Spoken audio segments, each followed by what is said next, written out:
ओम श्री शक्ति नमः। ओम श्री शक्ति नमः। ओम श्री शक्ति नमः। ओम श्री शक्ति नमः। ओम श्री शक्ति नमः। देवताओं और दानवों का युद्ध शंखचूड़ के साथ वीरभद्र का संग्राम पूर्ण, उसके साथ भद्रकाली का भयंकर करना और आकाशवाणी सुनकर निर्भय होना। शिव जी का शंखचूड़ के साथ और आकाशवाणी सुनकर युद्ध युद्ध से निर्भय हो विष्णु को प्रेरित करना। विष्णु द्वारा शंखचूड़ के कवच और तुलसी के शील का अपहरण, फिर रुद्र के हाथों शील त्रिशूल द्वारा शंखचूड़ का वध। शंख की उत्पत्ति का कथन सनत कुमार जी कहते हैं, मौर्य से जब उस दूत ने शंखचूड़ के पास जाकर विस्तार पूर्वक शिवजी का वसन का कह सुनाया तथा तटवट उनके यथार्थ निश्चय को भी प्रकट किया, तब उसे सुनकर प्रतापी दानव राज शंखचूड़ ने भी परम प्रसन्नता पूर्वक कोई अंगीकार किया। फिर तो वह तुरंत ही मंत्रियों सहित रथ पर जा बैठा और उसने अपनी सेना को शंकर के साथ युद्ध करने के लिए आदेश दिया। इधर अखिलेश्वर शिवजी ने भी तत्काल ही अपनी सेना को तथा देवताओं को आगे बढ़ने की आज्ञा दी और स्वयं भी लीलावश युद्ध के लिए सन्नद्ध हो गए। तो शीघ्र ही युद्ध आरंभ हो गया। उस समय नाना प्रकार के रण बाजने लगे, वीरों के शब्द और कोलाहल चारों ओर गूंज उठे। मुने इस प्रकार देवताओं और दानवों का परस्पर युद्ध होने लगा। उस समय वे दोनों सेनाएं धर्म पूर्वक जूझने लगी। स्वयं महेंद्र वत्स पर्वों के साथ लड़ने लगे और विप्रसिद्ध के साथ सूर्य का युद्ध होने लगा। विष्णु दम के साथ भीषण संग्राम करने लगे। कालासुर से काल, गोकर्ण से अग्नि, कालकेय से कुबेर, मय से विश्वकर्मा, भयंकर से मृत्यु, संघार से यम, कालांबिक कालांबिक से वरुण, संचल से वायु, घटपृष्ठ से बुध, रक्ताक्षर से शनेश्वर, रतन सार से जयंत, वर्षा गणों से वसुगणा, दोनों दीप्तिमानों से दोनों अश्विनी कुमार, धूम से नलकूबर, धरुंधर, धर्म गणाक्ष से मंगल, शुभाकर से वैश्वानर, पिपिक्त से मनमत, गोकामुख, सूर्ण खड़ग, धूर, सल प्रतापी, विश्व और पलाश नामक असुरों से बारह आदित्य धर्म पूर्वक लोहा लेने लगे। इस प्रकार शिव की आज्ञा के लिए आए हुए अमरों का असुरों के साथ युद्ध होने लगा। ग्यारह महारुद्र मान बल पराक्रम से संपन्न 11 भयंकर असुर वीरों से भिड़ गए। उग्र और षंड आदि के साथ महामणि, राहु के साथ चंद्रमा और शुक्राचार्य के साथ बृहस्पति धर्म युद्ध करने लगे। इस प्रकार उस महायुद्ध में नंदीश्वर आदि सभी शिवगण श्रेष्ठ दानवों के साथ संग्राम करने लगे। विस्तार भय से उनका पटक वर्णन नहीं किया गया है। मुने उस समय सारी सेनाएं निरंतर युद्ध में व्यस्त थे और शंभु काल्यसूत्र के साथ वट वृक्ष के नीचे विराजमान थे। उधर शंखचूड़ भी रत्न वर्णों से विभूषित और करोड़ों और दानवों के साथ रमणीय रतन सिंहासन पर बैठा हुआ था। फिर देवताओं तथा असुरों में चिरकाल तक अत्यंत भयानक युद्ध होता। तदंतर शंखचूड़ भी आकर उस भीषण संग्राम में जुट गए। इस बीच महाबली वीरभद्र समर भूमि में बलशाली शंखचूड़ से जा भिड़े। उस युद्ध में दानव राज जिन जिन अस्त्रों की वर्षा करता था उनको वीरभद्र खेली खेल में अपने बाणों से काट डालते थे। व्यास जी, इसी समय देवी काली ने समर भूमि में जाकर भयंकर सिंहनाद किया। उनके उस शब्द को सुन सभी दानव मूर्छित हो गए। उस समय देवी ने बारंबार अट्टहास किया और मधुपान करके वे रण के मुहाने पर नृत्य करने लगी। उनके साथ ही उग्र डंडा और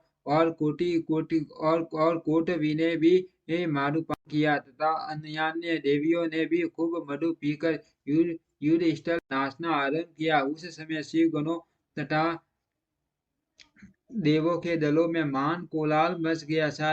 सारा सूर्य समुदाय बहुत प्रकार से गर्जना करता हुआ हंसमगन हो गया। टरंटर काली ने शंखचूड़ के ऊपर प्रलयकालीन अग्नि की शिखा के समान उद्दीप्त आगे आग्नेयास्त्र चलाया, परंतु दानव राज ने वैष्णवास्त्र से शीघ्र ही शांत कर दिया। तब देवी भद्रकाली ने उस पर नारायण अस्त्र का प्रयोग किया। वह अस्त्र दानव शत्रुओं को देखकर बढ़ने लगा। तब प्रलय अग्नि ज्वाला के समान उद्दीप्त होते हुए नारायणास्त्र को देखकर शंखचूड़ दंड दंड की भांति भूमि पर लेट गया और बारंबार प्रणाम करने लगा। तब उस दानव को नम्र हुआ देखकर वह अस्त्र निर्वत हो गया। तत्पश्चात देवी ने उस पर मंत्र पूर्वक ब्रह्मास्त्र छोड़ा। उस अस्त्र को प्रज्वलित होता हुआ देख कर दानव राज ने भूमि पर खड़े होकर उसे प्रणाम किया और ब्रह्मास्त्र से ही उसका निवारण कर दिया। तदनंतर वह दानव राज कुपित हो उठा और वेग पूर्वक अपने धनुष को खींचकर देवी के ऊपर मंत्र पाठ करते हुए दिव्यास्त्रों की वर्षा करने लगा। भद्रकाली समन भूमि में अपने विस्तृत मुखों को फैलाकर उन अस्त्रों को निगल गई और हताश पूर्वक गर्जना करने लगी, जिससे दानव भयभीत हो गए। तब शंखचूड़ ने काली के ऊपर 100 योजन लंबी शक्ति से वार किया, परंतु देवी ने अपने दिव्यास्त्र समूह से इसके 100 टुकड़े कर दिए। उन दोनों में सिर काल तक युद्ध होता रहा और सभी देवता तथा दानव दर्शक बनकर उसे देखते रहे। अंत में देवी ने मान कोपावेश से उस पर वेग पूर्वक मुष्टि प्रहार किया। उसकी चोट से वह दानव राज शक्ल काटने लगा और उसी क्षण मूर्छित हो गया। फिर क्षण भर में ही उसकी चेतना लौट आई और वह उठ खड़ा हुआ, परंतु उस प्रतापी ने मात्र बुद्धि होने के कारण देवी के साथ भाव युद्ध नहीं किया। तब देवी ने उस दानव को पकड़कर उसे बारंबार घुमाया और बड़े क्रोध से वेग पूर्वक ऊपर को उछाल दिया। प्रतापी शंखचूड़ वेग से ऊपर को उछला और पृथ्वी पर गिरकर पुनः उठ खड़ा हुआ। उस महायुद्ध में वह तनिक भी भ्रांत नहीं हुआ था, बल्कि उसका मन प्रसन्न था। तत्पश्चात वह भद्रकाली को प्रणाम करके बहुमूल्य रत्नों द्वारा निर्मित अपने परम मनोहर विमान पर जा बैठा। इंद्रकालिका भूख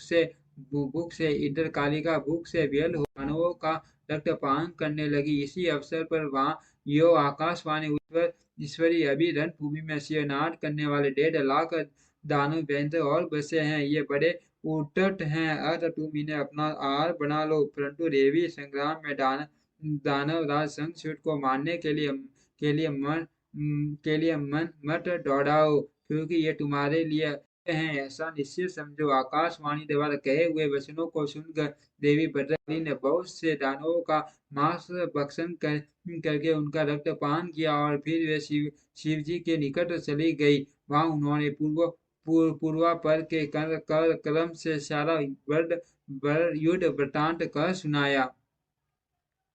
व्यास जी ने पूछा, माँ बुद्धिमान सनत कुमार जी, ये कालिका व कथन सुनकर महेश्वर ने उस समय क्या कहा और कौन सा कार्य किया, उसे आप वर्णन करने की कृपा करें, क्योंकि मेरे मन में उसे सुनने की प्रबल उत्कंठा जाग उठी है। सनत कुमार जी, मुने शंभु तो जीवों के कल्याण करता परमेश्वर और बड़े लीला बिहारी हैं। वे काली द्वारा कहे हुए वचनों को सुनकर उन्हें आश्वासन देते हुए हंसने लगे। तदनंतर आकाशवाणी को सुनकर तत्वज्ञान विशारद स्वयं शंकर अपने गणों के साथ समर भूमि की ओर चले। उस समय वे माँ वत्सव नंदीश्वर पर सवार थे और उन्हीं के समान पराक्रमी वीरभद्र, भैरव और क्षेत्रपाल आदि उनके साथ थे। रणभूमि में पहुंचकर महेश्वर ने वीर रूप धारण किया। उस समय उन्हें रुद्र की बड़ी शोभा हो रही थी और वे मूर्तिमान काल से दिख रहे थे। जब शंखचूड़ की दृष्टि शिवजी पर पड़ी, तब वह विमान से उतर पड़ा और परम भक्ति के साथ दंड की भांति पृथ्वी पर पृथ्वी पर लौट कर उसने उसने सिर के बल उन्हें प्रणाम किया। इस प्रकार नमस्कार करने के पश्चात वह तुरंत ही अपने विमान पर जा बैठा और कवच धारण करके उसने धनुष बाण उठाया। फिर तो दोनों ओर से बाणों की झड़ी झड़ी लग गई। यो व्यर्थ ही बाण वर्षा करने वाले शिव और शंखचूड़ का वह उग्र युद्ध सैकड़ों वर्षों तक चलता रहा।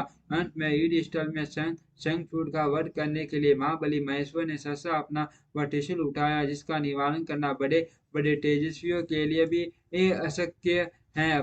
तब तत्काल ही उसका निषेध करने के लिए यो आकाशवाणी हुई, शंकर मेरी प्रार्थना सुनिए और इस समय इस त्रिशूल को मत चलाइए।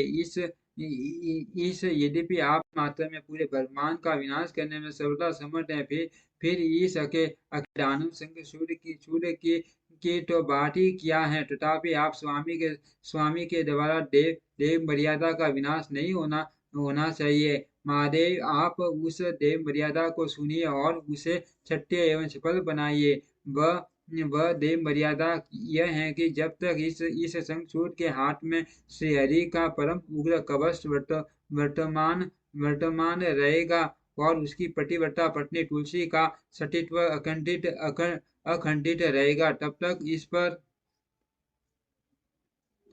जरा और मृत्यु अपना प्रभाव नहीं डाल सकेंगे। अतः जगदीश्वर शंकर ब्रह्मा के इस वचन को सत्य कीजिए।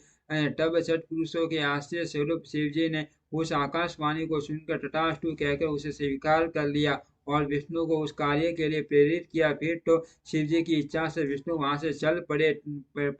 वे तो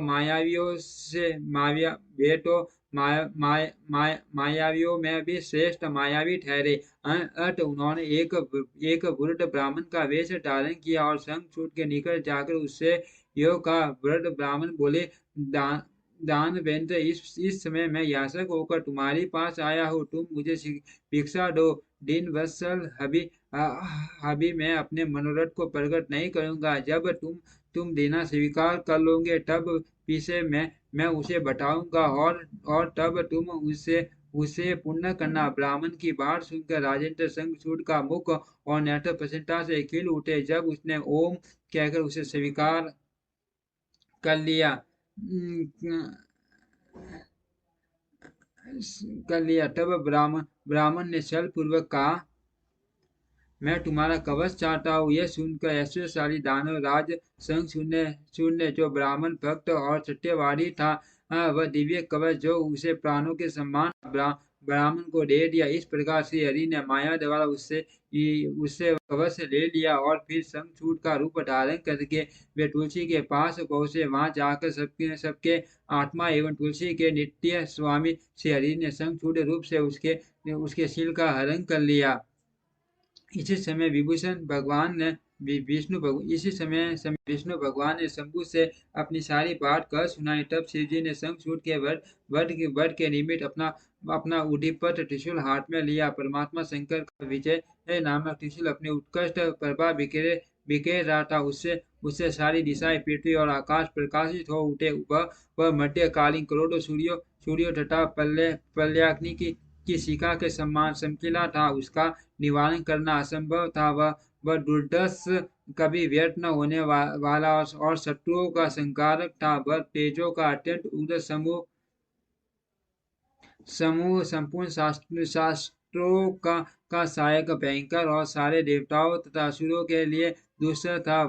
वह एक ही स्थान पर ऐसा दमक रहा था मानो लीला का आश्रय लेकर संपूर्ण ब्रह्मांड का संहार करने के उद्यत हो। उसकी लंबाई 1000 धनुष और चौड़ाई 100 हाथ थी। उस जीव स्वरूप शूल का किसी के द्वारा निर्माण नहीं हुआ था। उसका रूप नित्य था। आकाश में चक्कर काटता हुआ वह त्रिशूल शिवजी की आज्ञा से शंखचूड़ के ऊपर गिरा और उसने उसी क्षण उसे राख की ढेर बना दिया। विप्र महेश्वर का वह शूल मन के समान वेगशाली था। वह शीघ्र ही अपना कार्य पूर्ण करके शंकर के पास आ पहुंचा और फिर आकाश मार्ग से चला गया। उस समय स्वर्ग में दुंदुभियां बजने लगी, गंधर्व और किन्नर गान करने लगे। देवों तथा मुनियों ने स्तुति करना आरंभ किया और अप्सराएं नृत्य करने लगी। शिवजी के ऊपर लगातार पुष्पों की वर्षा होने लगी और ब्रह्मा विष्णु आदि देवता तथा मुनिगण उनकी प्रशंसा करने लगे। दानवराज शंखचूड़ भी जी की कृपा से शाप मुक्त हो गया और उसे उसके पूर्व श्री कृष्ण 65 रूप की प्राप्ति हो गई। शंखचूड़ की हड्डियों से शंख जाति का प्रादुर्भाव हुआ, जिस शंख का जल शंकर के अतिरिक्त समस्त देवताओं के लिए भी प्रशस्त माना जाता है। महामुनि श्री हरि और लक्ष्मी को तथा उनके संबंधियों को भी शंख का जल विशेष रूप से अत्यंत प्रिय है, किंतु शिव के लिए नहीं। इस प्रकार शंखचूड़ को मारकर शंकर उमा स्कंद और गणों के साथ प्रसन्नता पूर्वक नंदीश्वर पर सवार हो शिवलोक को चले गए। भगवान विष्णु ने कुंठ के लिए प्रस्थान किया और देवगण परमानंद मगन अपने अपने लोक को चले गए। उस समय जगत में चारों ओर परम शांति छा गई। सबको निर्विघ्न रूप से सुख मिलने लगा। आकाश निर्मल हो गया और सारी पृथ्वी पर उत्तम उत्तम मंगल कार्य होने लगे। मुने, इस प्रकार मैंने तुमसे महेश के जिस चरित्र का वर्णन किया वह आनंददायक, सर्व दुख हारी, लक्ष्मीपद और संपूर्ण कामनाओं को पूर्ण करने वाला है। ओम श्री शक्ति नमः। ओम श्री शक्ति नमः। ओम श्री शक्ति नमः। ओम श्री शक्ति नमः। ओम श्री शक्ति नमः।